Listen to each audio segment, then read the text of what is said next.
even though it is pretty over the top and sometimes pretty weird, I think this season really improved on the overall anime.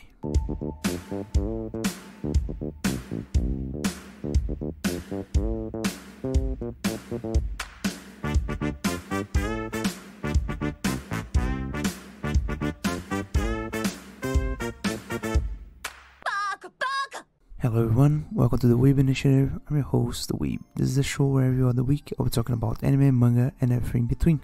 This week I'll be talking about following our last episode, the second season of Love Live Sunshine. So before I start, first the disclaimers, spoiler alert, I'll be talking about most of the season, although the story is pretty straightforward, let's say. And second thing, this may be really quick. The second season doesn't expand much outside from what we already seen in the first season, so I will gloss over a bit of the details and most of the intricate stuff, because at the end of the day, there's not much development from characters in the story overall. The setting is pretty much unchanged from the first season, and so for that matter, I think that it's best to keep it short. So now that these disclaimers are done, let's go to the stats. So the second season of Love Live Sunshine came out in October of 2017, nearly 1 year after the first season. The studio is the same, so Sunrise, and so that's basically the stats. The whole thing I already went through in the first episode. If you want to know more about it, please listen to the first one. So let's get straight to the story. So where did we leave off? So in the first season we ended with Aqua's not being Aqua. Aqua's Aqua, you know what I mean, the idol group made up by the main girls. They did not qualify for the finals of Love Live. Instead, they actually fumbled it with 0 votes and in the preliminary stage, and so they didn't even go to the group stage and so on and so forth. But as the season went through its paces, we get that there's a new Love Live that they can participate in, but at this time the threat of the school being closed down and merged is still looming, so they didn't actually change anything on that regard. And so there's this question around in the air still about if they can save the school or not. The second season starts off with the actually having a bit of hope. So there is this, let's say, open house of the school for new prospective students. So they basically let people in to know the school and so on and so forth to get new students in. And so the first idea that comes to mind is that Aquas would present a makeup concert show in this open house to basically try to recruit more students. That being said, the first season starts with Mari receiving not only the notification that they will have this open house, but also that eventually the open house is postponed to 1 week later. That coincides with their presentation in the preliminary stages of the new Love Live. And so there's this whole question of how do we get from one faraway place to back to the school in the same time frame, because we need to actually present in 2 places at the same time. And basically the whole thing kind of works out well in the way that they find out that actually one of the plots of land that they need to actually cross to get to the school from the place of the presentation of the preliminary stage of Love Live is actually the farm of one of the girls from the school. So they can actually get, I don't actually know the name of that, it's a kind of rail transport that they use inside of the farm. It's not really a train, it's kind of a roller coaster of sorts. I don't actually know, but still, the thing is that the first 2 or 3 episodes is they training for the preliminaries, getting this notification about the postponing, and then we get the presentation of the preliminary stages and the presentation in the school. That being said, this is the first positive thing I have to say about this whole thing. Is the second season starts off well with actual really nice idol songs. It's really, let's say, in the first season I talked about how I didn't actually feel like the songs were good, in the sense that most of the time when we talk about animes with focus on music and songs, I tend to actually rate them pretty highly. This time the first season was not that nice, didn't actually match up with the original Love Live, but actually the second season starts off really well. The first song that they sing in the preliminary stages is pretty nice. I don't actually have any of the names of the songs. Unfortunately, they don't actually do the same thing that the Idolmaster does with presenting the name of the songs, which would be, I think, pretty nice, all things considered. But that being said, the first song is pretty nice. After this preliminary stage, they actually have this really motivational outro, let's say, that after they present this first song, they actually have a bit of an outro to basically replace the normal ending, and then they present the second song, the song that they present at the open house, and then skip straight to the preview of the next episode. So basically they cut the ending off to actually, let's say, use the final minutes of the episode to actually expand a bit of the story. This is a theme that happens a lot in this season, because they actually, and this is a recurring theme I will maybe keep mentioning, is that this season it feels like they actually changed how they write the whole show. So whereas the first season was pretty rushed and not really personal, as I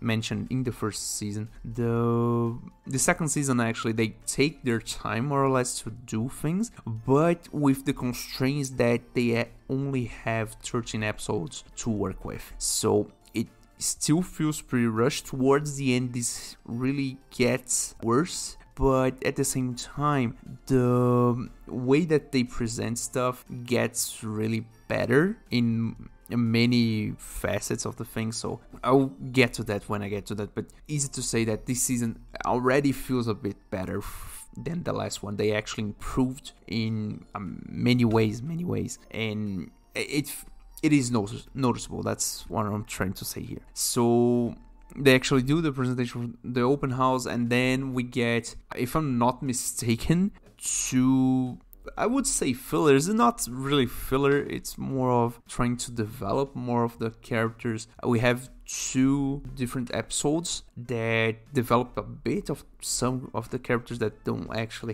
have much screen time for the most part. So the first one is an episode about Yoshiko and Riko, where Yoshiko actually finds a lost puppy, and she basically takes it under her wing. She basically takes care of it for the most part, but actually the place where she lives doesn't actually allow pets, so she asks Riko to actually take care of it, because Riko lives in a house, so she doesn't actually have the restriction of pets. But at the same time, we know from a fact from the very early stages of the anime that Riko is afraid of dogs, and so it becomes really strange why Yoshiko would strictly ask for Riko to help. Easy to say that the whole episode goes the way that probably you would expect. So eventually Riko warms up to the fact that maybe dogs are not that dangerous for the most part, and so she kind of adapts and like starts liking dogs and so on and so forth. But also that we have a bit of, let's say, development for Yoshiko and Riko in an individual level, and by the end of the episode they find out that the dog actually was lost by someone else, and they come to retrieve it, and so they don't actually get the dog for the rest of the season, for the rest of the story. And so that's basically it. Ends up being that Yoshiko and Riko actually grow closer, and Riko starts liking dogs more or less. She actually starts to interact with Chika's dog, who's called Shitake, who was at that point the one, let's say, foil for her whenever she tried to, let's say, try to boss around Chica and the others. Shiitake would be the one thing to stop her, let's say. And the second one is one of the episodes that actually spends really, it feels a bit silly in some ways, but in really let's say a really overused trope, but I feel like it fits too well with this anime that it is one episode where Daya wants to grow closer to the girls because she wants to be called Daya-chan, and so for the most part you can already see where this is going, where she tries to be closer and it's a bit forceful, but actually she has good intentions, but everybody thinks that she's mad about something, and ends up that she being kind of strict the way that she is saves the day at the end of the episode, and it's pretty cute in that regard, and as everybody said, overused trope, but it's still pretty alright. So after that we are, I think, at the middle of the season, like episode 6. I may be wrong on my episode counting, I don't actually remember right now. But the next thing that happens is that basically the open house didn't work at all, and there are no prospective students, not enough prospective students to actually keep the school open, and so there's this last push where the girls have one more presentations in the group stages, and they have until the very next morning to get 100 signatures to actually keep the school open. So we have a bit more episodes of tension and build up tension, training, and so on and so forth. We get a bit of exposition and so on and so forth, but the whole thing works out that we have the presentation of the song, which is also pretty nice. Again, I don't have the names here, sorry, but pretty nice song. And then we have this part where they stay at the school pretty late to basically they go through the night watching the counter go up, and just to get to the deadline, and then they cannot get enough signatures, so they needed 100, they get 98, and then the site closes. That is basically the nail on the coffin, and that says yes, this school is closing. And so we have then the slope of the story where they basically go through the down bad, everybody cries, and the whole thing kind of goes down. It's pretty depressing, but at the same time the show is it's an idol show, pretty happy stuff, pretty safe, so nothing really happens, nothing that would stake something so big as, I don't know, nothing really happens. That's what I'm saying. Everything's really safe, so you can expect that nothing really happens. And the second thing is, this thing is rushed, so they need the conclusion to be the same episode, which translates to they eventually get up their asses and just, we need to at the very least win Love Live. And then we have one of the most over the top scenes the whole show, where every one of the girls at the school asks Aquas, the 9 girls themselves, to actually win Love Live and immortalize the school's name. But it's really over the top. It doesn't sit right, and this is a thing that happens multiple times in this anime for some reason. It's really like, what? That being said, this is just me being a bit too realistic with something like this, but still.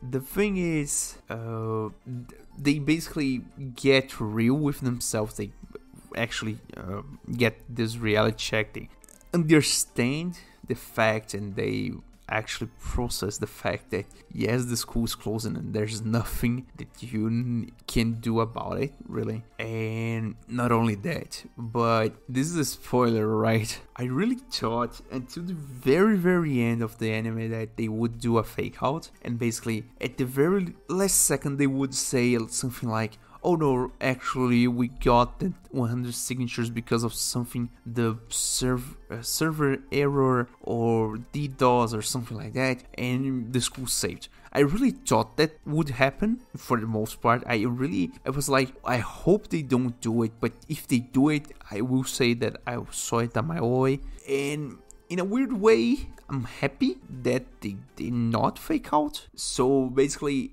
this is a major spoiler, right? But from this point on, the school is going to close down. No way around it. Okay, that's the major spoiler. From this point on, the school is closing down. There's nothing to be done. And basically, this plot point kind of ends here, but they kind of leave it somewhat open, like there's hope to something to happen. They never really say for certain, or show for that matter, that the school is going to actually close down. So there's always this feeling that maybe if they do something really big and win, maybe the school's saved, maybe, but it never comes, thankfully. Somewhat, I don't know, I'm pretty divided when it comes to this. I feel like it's good that they didn't fake out because of consistency, but at the same time, maybe I was expecting it to be a fake out, and then I would say, yeah, this is badly written, whatever. Because at this point, and this is a thing, when there's this one scene, right, that I'm talking about, where every one of the girls of the school asks Aquas to actually win, to immortalize the school's name in history. And this scene alone really basically shattered my suspension of disbelief, because at this point I'm just watching this just for whatever reason, right? The story has no consistency whatsoever, that it's whatever. Some of the ideas of dialogue and script really don't reach me. At some points the girls just talk gibberish for the most part, and at some point I was just like, I just want to finish and see what happens, because at this point I know that the school is closing down and they probably will win Love Live, doesn't matter what. And at this point I know what is going to happen, and so I was just along for the ride, you know. And at this point, I just thought, does everybody really want this school to be kept open? Like, really? Because, and this is the thing, right? When you are something like me, that in one hand, you watch/read a lot of wholesome, cute stuff, and then the other hand, you watch and read a whole lot of edgy, fucked up stuff. When something like this happens, it kind of clashes, because you remember all the other fucked up stories about schools, and it kind of becomes really hard to me to actually believe it, because, you know, let's say the theme of bullying is kind of prominent, too prominent if I may say, and you know, that feeling that I don't know if everyone really wants the school to be kept open. That being said, alright, this is basically a huge tangent I'm going in, but is to say, from this point on, school's closing down. That's it. So from episode, I think this is episode 7. From episode 8 forward, we have this huge detour around the rival group that we had in the first season, that at this point we didn't actually see much. That was Saint Snow. Saint Snow was the duo of two sisters, Leia and Sarah, that they basically are school idols from, I think, Hokkaido, and they were going to actually get this presentation for their group stage near the Christmas time, but then they don't actually show this directly. I don't actually understand why. I think they basically saved on minutes of animation and actual showing the song off, because there's another song that they put on.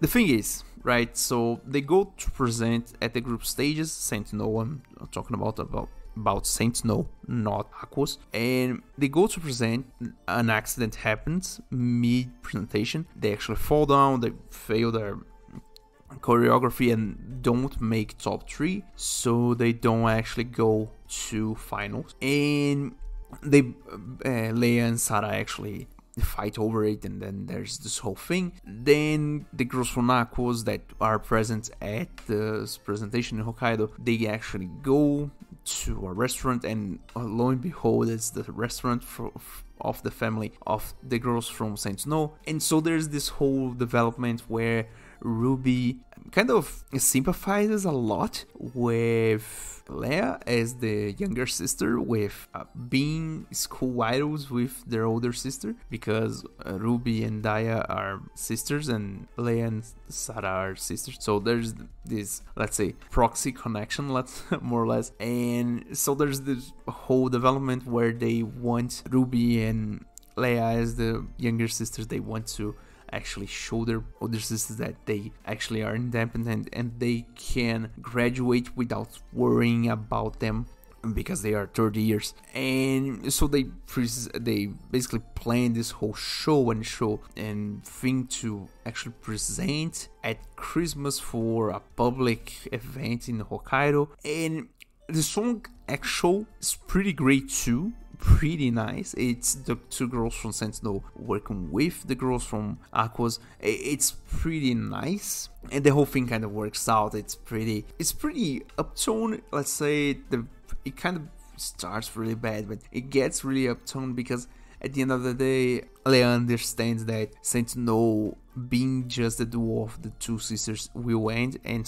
so she pledges to find a new group and become a school idol once more. And that kind of becomes implied in Ruby's case with Taya, but not really because the school is closing down, so they never really address it explicitly. So then we get the somewhat of the last, let's say, arc of the whole thing, where the third years actually get together and understand that one, they are going to graduate, and two, the school is closing down. So Mari gets a phone call from her father that basically, through the magic of nepotism and whatever else, she can be the director of the merged school, but then she declines because she wants to actually study and do actual live her life without actually influencing the rest of the girls.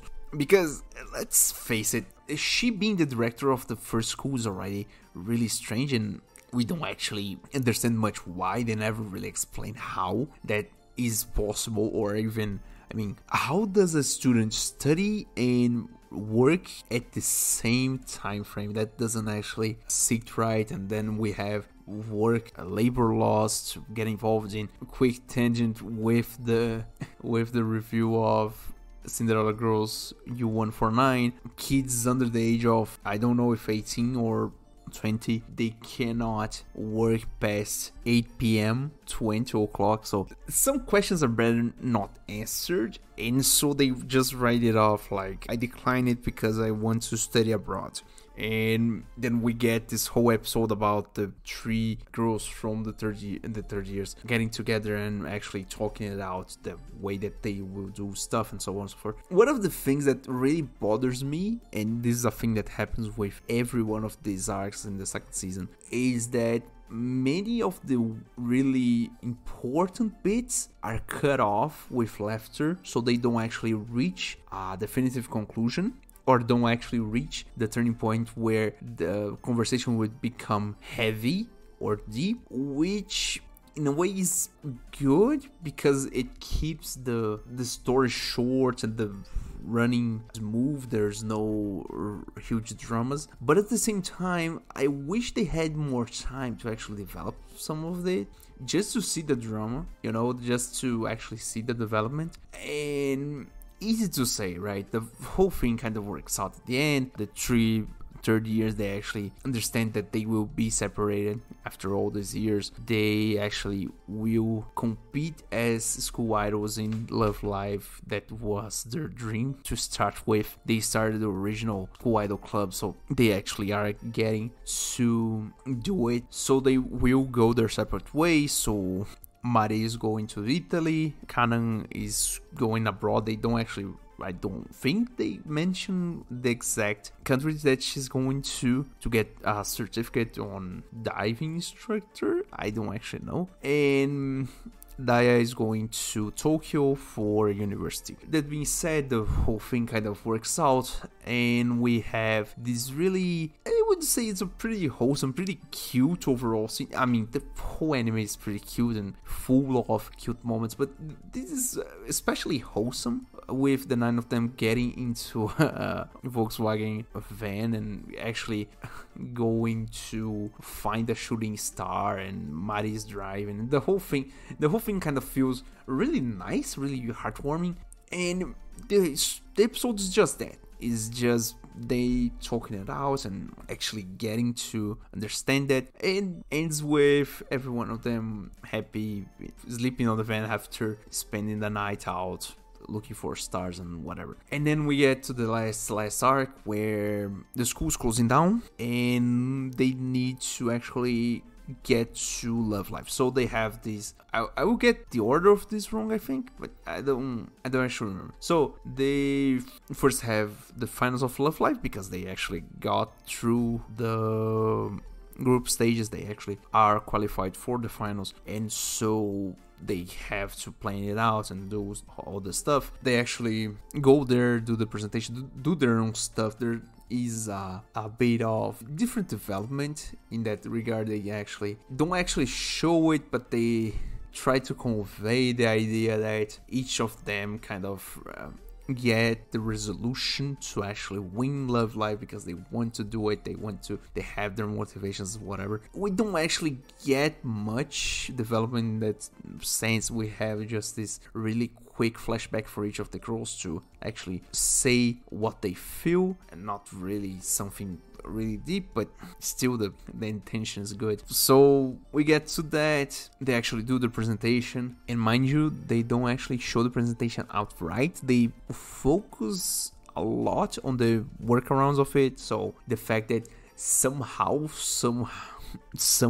they get everyone in the whole town of Uchura to actually go to Tokyo to cheer them on live on stage, and we get to see the song. All right, the song's pretty nice too, but the thing is, the focus more is on the feeling, the hype around it, the whole everybody around them supporting them and so on and so forth. And they don't actually show the results outright. They don't actually show straight up for the viewer the results of it, just the whole supporting circle and everybody together and so on and so forth. And we have what they say is the closing festival of the school. This comes before the Love Live presentation, but doesn't actually, it's not really that important. The whole thing kind of goes really fast. They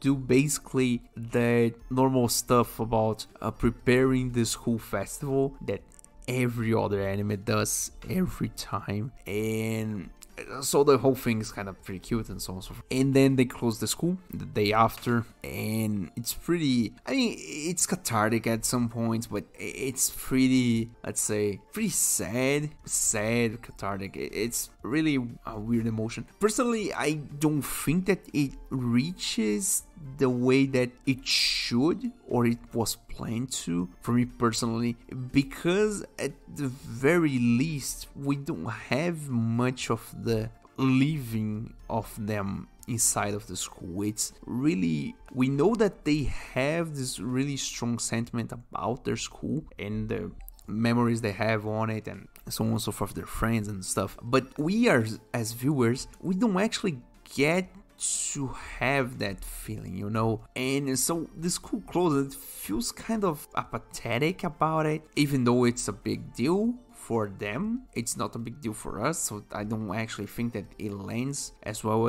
as it should, or it was meant to. That being said, they close down the school, so each one of them closes one part. So the first years close the library, Io and Enrico close down the music room, and Chica lazes around the club room, while the third years close down the director's office. And actually, this is on the day of the graduation ceremony, so it's the day that the last school day of the third years. So they presented the whole stuff about presenting them with their diplomas and stuff, and it's pretty cathartic and so on and so forth. And flash forward a few days, Chica is lazing around on her home doing whatever, and she receives her new uniform and stuff. The whole thing it's a really weird scene, I would say. She ends up running back to the school, even though it should be closed.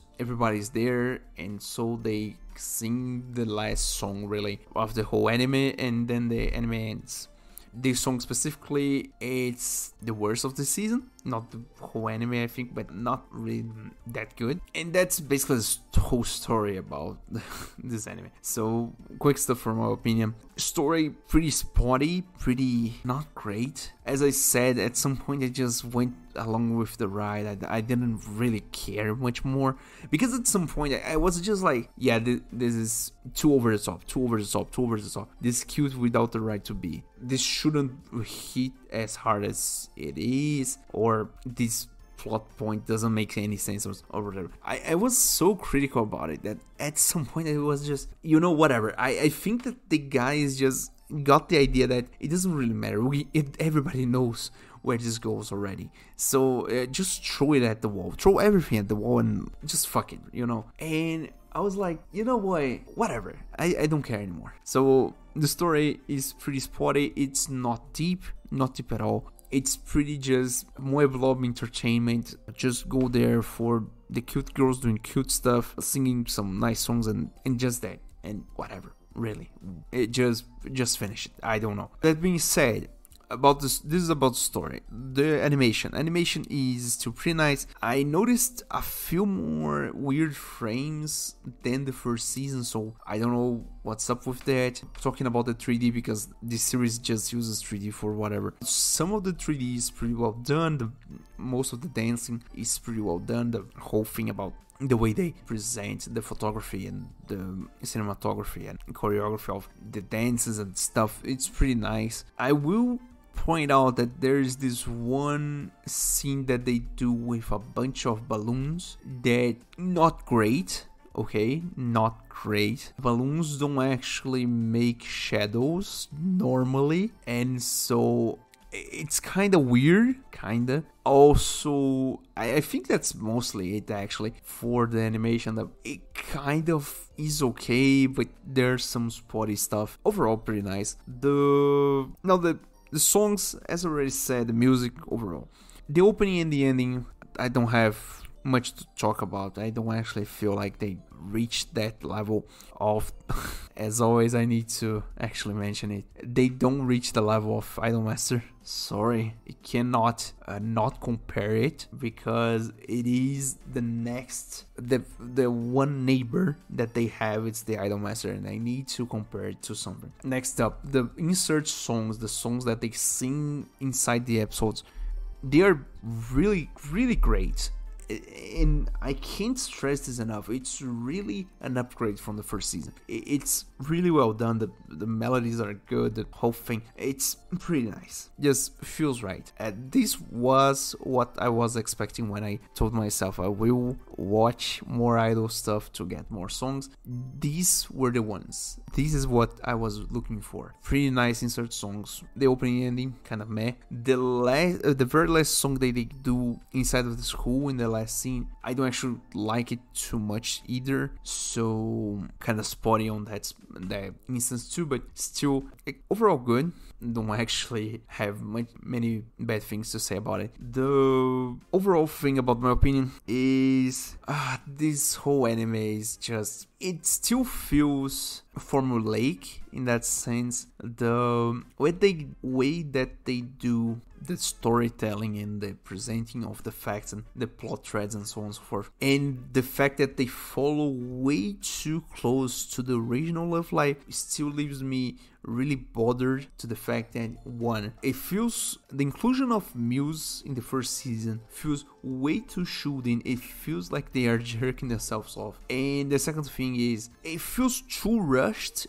and still doesn't actually give much coercion to the group, so the whole group in that matter, because for the most part the 9 girls are divided between first years, second years and third years, and this kind of segregation doesn't actually change much at all in the middle of the season, so it never really bridges that gap for the most part. You can say that the Riko and Yoshiko episode was an attempt to actually try to bridge that, but we should have more episodes like that to actually say that there's more coercion. I don't actually know the word for this is probably not coercion, but the thing is, it feels pretty separated, the 3 groups. It doesn't actually feel like a whole unit for the most part. I mean, the dancing is pretty nice, and they have this whole thing where they have this similar, let's say, mentality towards stuff, but at the same time, the interactions doesn't feel right. I don't know how to explain this. Outside of that, the anime is pretty okay. It's not really something to write home about, but still, I still think that maybe the first Love Live was better. I would have to recheck it myself, but in some ways this was way better than the first one, and some ways the first one was way better than this one. I think it's a more of a case-by-case basis, but still. The one thing that I need to actually address is that at the end of the day, Mari is the best girl. I mean, there's no challenge there. She's just the best girl. She's really funny. I love her VA with that broken English. God damn, it's so cute. That and Hanamaru is actually the second best girl. God damn, it's really cute. The thing is, this is the second season of Love Live Sunshine. So if you like the show, if you like what I do, thank you for listening. Please like, please share, please follow, depending on the platform you're in. And I hope you stick around for next time. Bye.